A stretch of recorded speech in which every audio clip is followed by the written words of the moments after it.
Throughout history, there have been people who have committed some of the most heinous crimes fathomable.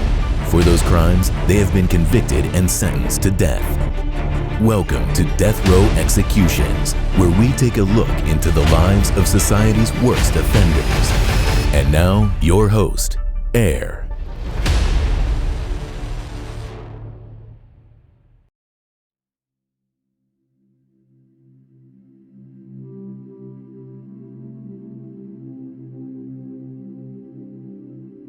Hello everyone, and welcome to the 66th episode of Death Row Executions. Today's story is on Travis Runnels, who was executed in 2019 for the murder of a prison staff member. Travis Trevino Runnels was born on December 17, 1982 to a high school teen dropout. His mother Nancy dropped out when she was pregnant with Travis's older brother Darmonica. She did end up marrying, but got a divorce by the time Travis was born, and her ex stayed living in their household up until Travis was 10 years old. Reports say that as a child, he was diagnosed with being dyslexic and did not do too well in school because of this.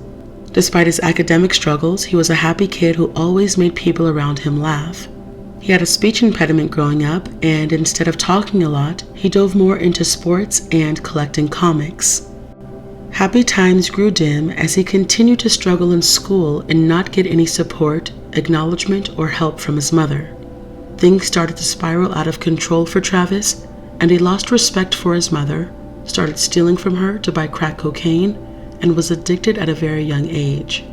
After moving in with his grandmother and maternal uncle, his Uncle James would take him to dope houses, so he was very familiar with watching people shoot up. No one was interested or involved in his schooling, and he was able to get away with never doing any homework. His behavior was off, and there were clear signs he was different, but there was never any follow-up. Court documents mention that while in school, he ran into a flagpole, knocking himself unconscious. He had burned down his mother's apartment, and after doing chores, he would purposely mess up all of the work he had done and laugh about it. In 1993, when Travis was just 11 years old, he was caught for the first time in an armed robbery, and his official charge was second-degree felony of burglary of a building. He did not go to a juvenile detention center as he was sentenced to probation only. That same year, while on probation, he committed a similar crime, but since it happened while on probation, he was sentenced to juvie.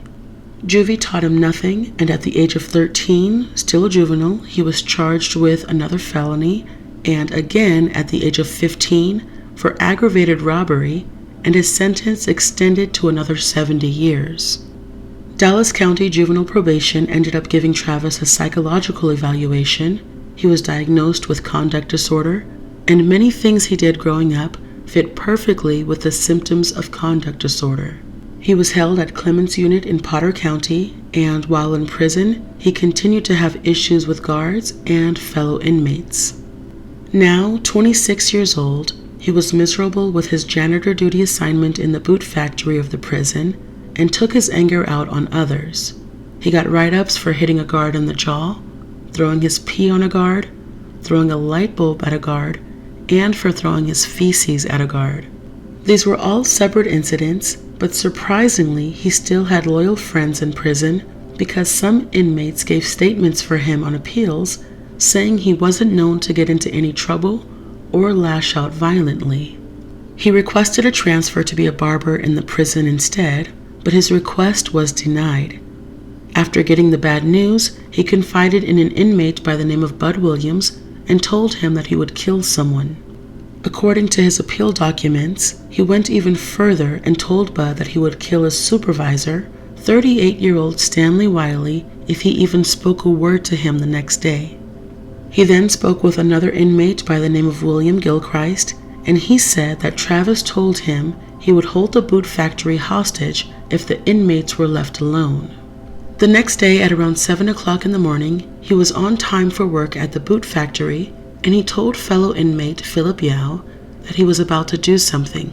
No one had done anything to him, and Supervisor Stanley Wiley had not even said anything to Travis, but equipped with a knife, he walked up to Stanley, forced his head back, and slit his throat. The cut was 23 centimeters long and hit an artery as well as a jugular vein. He cleaned the knife with a rag and Philip calmly asked him why he killed Stanley. According to a statement from Philip, Travis said, "It could have been any offender or inmate, as long as they were white." Philip told him that he could get the death penalty, but Travis felt that a dead man couldn't talk and he would not be sentenced to death. Stanley was taken to a local hospital in Amarillo, Texas, but was pronounced dead at 11 o'clock in the morning. The prison was put on lockdown, and prison officials were able to speak with some inmates who were witnesses to the attack. Media got wind of the attack and questioned how an inmate was able to get a hold of a knife, and they were told that all of the inmates in the boot factory had access to cutting tools, but they needed to be returned by the end of the work shift. The knife that Travis had was a smaller knife used for trimming shoes. The prison that had only been open for a little over 10 years had over 40 serious attacks against prison staff within the last year, and the last guard to have passed away was in 1999.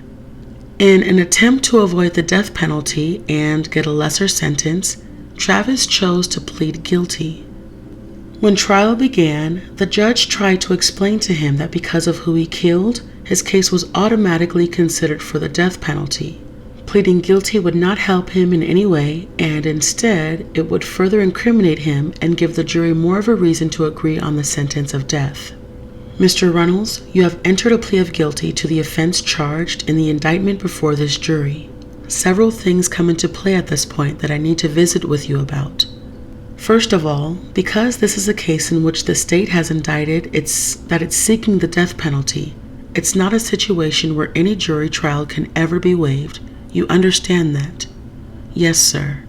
The judge then went on to say, "And that's why the jury is here. However, your plea of guilty before the jury, you need to understand, sir, that if you persist in that plea, and I find that the plea is voluntary and that you have done it with the full knowledge of the results of your plea of guilty, I'll instruct the jury to return in accordance with your plea of finding of guilt. Do you understand that?" Again, Travis replied by saying, "Yes, sir."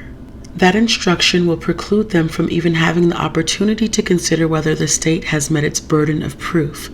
Your plea of guilty in this case, and this doesn't differ from any other criminal case, will be all the evidence that's necessary to support the finding of guilt. Do you understand that?" "Yes, sir." "But there will not be an issue of your guilt or innocence. Do you understand that?" "Yes, sir."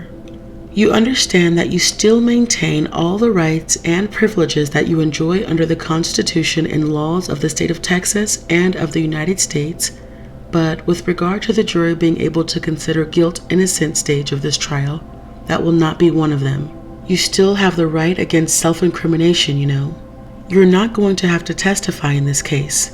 And I only tell you that because there have been cases in the past where people have said, well, my entering a plea of guilty to the jury is really, in effect, testifying, and nobody told me that I didn't have to do that.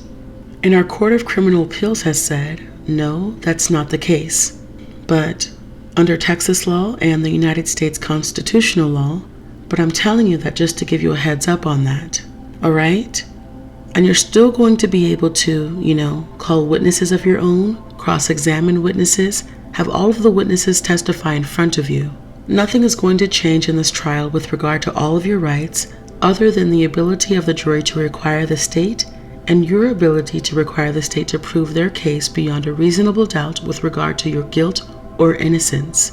Do you understand what I've told you? After replying with a final yes, sir, Travis's legal team gave the judge signed documents that stated that Travis voluntarily chose to plead guilty.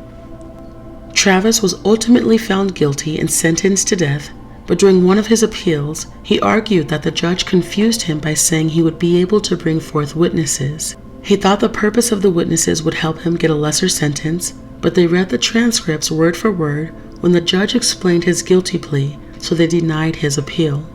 They also provided evidence during the appeal in which Travis's defense team chose not to call their witnesses to the stand.